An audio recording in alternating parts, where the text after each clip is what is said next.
On the 30th December 2019, it was a Monday. Being only 2 days away from the New Year, most Japanese companies and government offices were closed for the week in celebration of the New Year. It seemed like a normal week. People were looking forward to the New Year, where the 2020 Tokyo Olympics was supposed to happen, and then the news broke. Carlos Ghosn had successfully fled Japan to land in Beirut, Lebanon. It was the news that shook the world's automotive industry. In a truly James Bond fashion, Ghosn's gone, and Carlos Ghosn escaped by hiding in a musical instrument container box, a box a little too big for the X-ray machine to scan in the airport, and he had an escort team composed of former US Special Force. So Carlos Ghosn, a Brazilian, French, Lebanese superstar business executive, the cost killer, Mr. Fix-It, the first ever CEO to simultaneously manage 2 Fortune 500 companies, and now an Interpol Red List fugitive. What happened? And who is Carlos Ghosn? What did Carlos do? Welcome to DG Stories. Today, we enter the story of Carlos Ghosn. Carlos Ghosn is a businessman. He was born to a family of immigrants. His mother was born in Nigeria, father born in Brazil, and he himself was born in Brazil, and his grandfather was the entrepreneur who fled Lebanon to Brazil at the age of 13 and built a trade business there. For Ghosn, however, he moved back to Lebanon at the age of 6 with his mother to receive education. Carlos learned the French language and went on to study engineering in one of the most prestigious engineering schools in France. Carlos described himself as really good at math and physics, but he was only interested in linguistics and cultures. After graduation, Ghosn joined Michelin Tires, a French tire manufacturing company, also a global business. Because Ghosn was culturally diverse, living in different countries and speaking different languages, and for the reason that he was born in Brazil, Michelin Tires decided to send him to Michelin Tires in South America. Michelin Tires South America was losing a lot of money at that time. They were not able to turn any profit for a few years back then, and Ghosn's task was to turn loss into profit. So he was named the COO of Michelin Tires in South America. The unique ability of his includes being able to communicate with the Michelin Tires French top management, and he was also able to link his own personal experience with the factory workers back in Brazil. Remember, because he was born in Brazil, he was able to communicate, and that was a golden opportunity for him to make a name.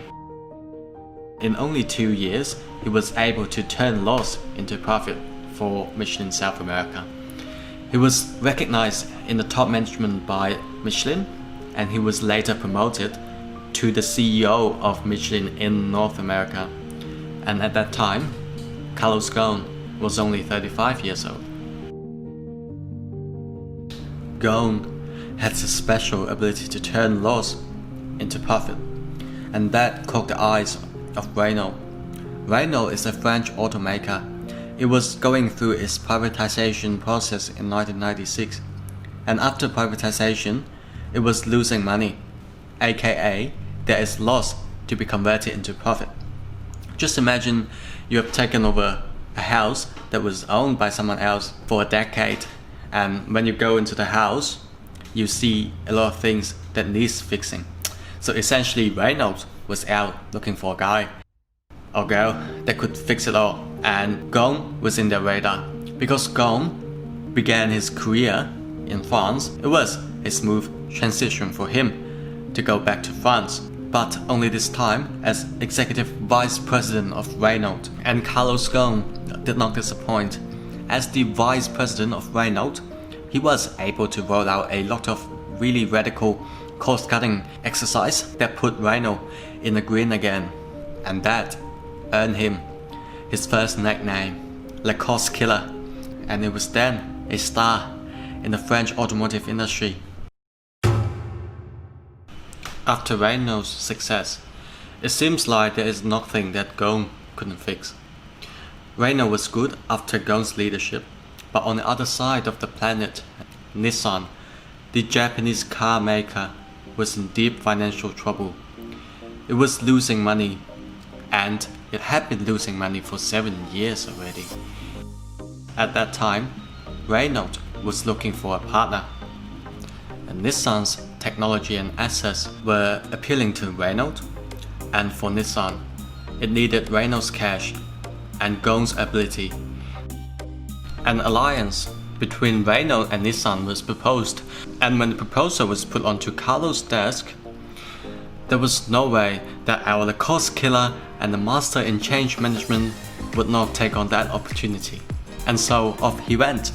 Just another journey, just another cultural change in the organization. He took on a plane to go to Japan, and that began a story that he could never end. So also came with Ghosn was Renault's cash. Renault booked over 5.4 billion debts for Nissan in exchange for 36.6 equity stake. So Renault became the part owner and Ghosn became the COO. Despite Ghosn's glorifying past experience as the cost killer, he quickly discovered that Nissan was something else entirely. Technologically, Nissan was inefficient. Nissan was losing $1,000 for each car it was selling in the United States, and the United States was its biggest market at that time. One of the reasons that Ghosn concluded was Nissan was lagging behind in its product development. It was still selling a 9-year-old car as a new car at that time, while competitors like Toyota usually roll out models every 5 years. And financially, despite Renault's cash, Nissan was still in a hole of debt worth $11 billion, while the company was not able to turn profit for a long time. And because the Japanese market is Nissan's second market, and Nissan in Japanese means made in Japan, and it carries the pride for the nation. But Ghosn, in order to cut the cost, was sacking 21,000 Japanese workers. A lot of them were working for Nissan for their entire life. And in addition to that, he closed down 5 factories in total. These problems are not standalone problems. These problems are what brought Nissan to its knees.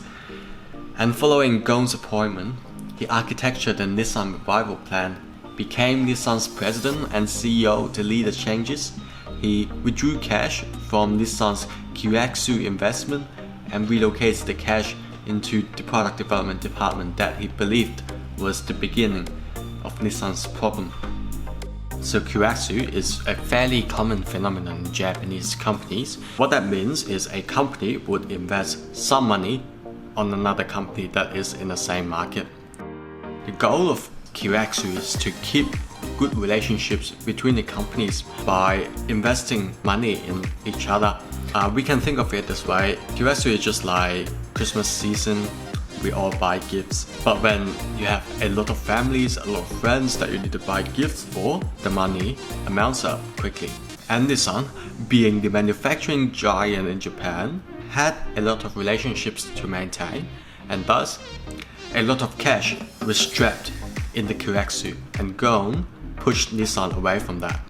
After all this, Ghosn works on Nissan's corporate culture to become a more efficient car maker, and he was successful in that. Nissan then grew and grew to become almost twice the size as the French Renault, and now his multiculturalism comes into play.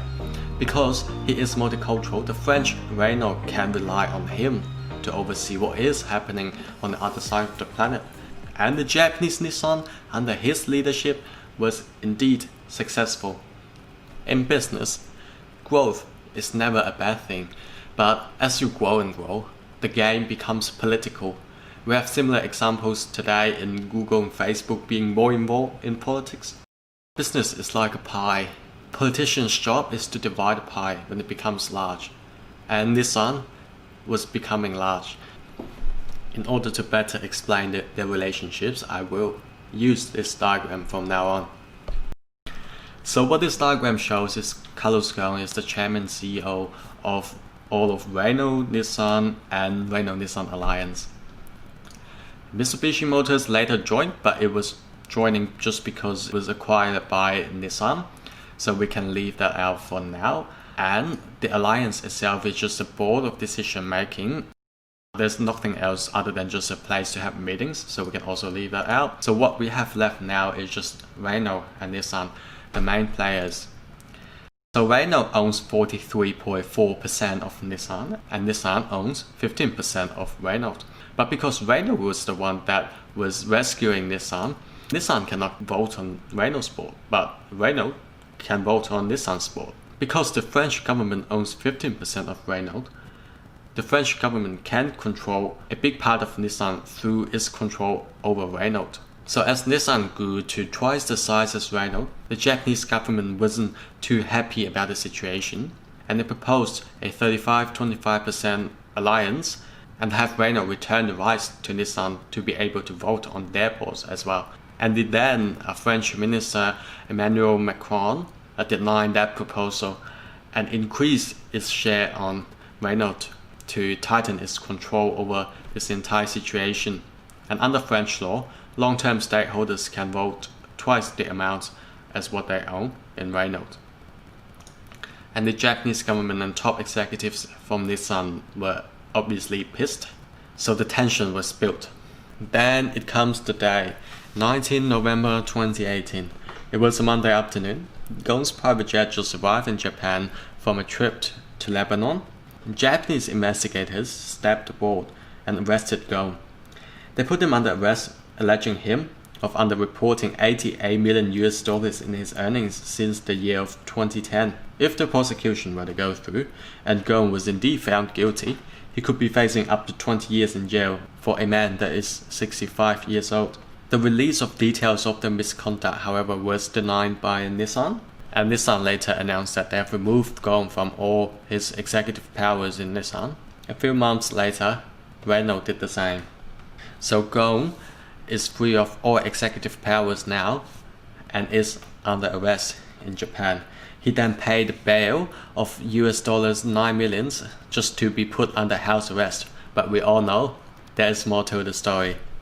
Following the house arrest, the new Nissan, Renault and Mitsubishi executives joined in a meeting to sign a memorandum of understanding to firm up the situation where Ghosn is now in jail and they are the one in charge. Following that was Ghosn's James Bond-like escape from the Japanese detention to return to Lebanon. And because there's no extradition treaty, the Japanese government could not do anything except to get Interpol to issue a red notice on Ghosn. The prosecution has since been put on hold, and Ghosn has said that he is innocent in multiple interviews, and he said that he was under pressure from Macron's government to try to tie up the alliance while the Japanese executives and the Japanese government officials were having other thoughts. The Japanese wanted a more independent Nissan, but the French government wanted more control in the alliance. Nowadays, Ghosn is stuck in Lebanon, and by the looks of it, there is no way that Ghosn is exiting the country anytime soon, and the trial in Japan will never happen this way. Ghosn said it was a coup plan to take him down, and if he were to be trialed in Japan, it was a nail in the coffin for his conviction because the Japanese justice system has a conviction rate of 99%. And indeed, that is the correct number, 99%. If this is the end for Ghosn's legendary career, it is an unfortunate irony. Business wizard that thrives at conducting businesses across different countries and cultures, leading organizations through radical changes and turning losses into profits in 3 different continents. The once engineering student from Lebanon who studied in French and was exceptional at math and physics, but his passion was about cultures and languages. Through all these years, now he went into a box that was supposed to store a musical instrument to be transported as a cargo, only to land and be forever confined in one of the smallest countries in the world, a country that his grandfather worked so hard to flee. If we choose to look at this matter from a third-person point of view, Ghosn, the master in turning losses into profits via challenging the status quo, implementing radical changes, dismantling what is given to him and rebuilding it. Grew and grew to become this superstar in the automotive industry, boss of Renault, Nissan, and Mitsubishi. At the same time, he also became the status quo itself. Now he is being challenged. He is faced with, yet again, another unprecedented change to manage. But only this time, he is part of the one that is being changed.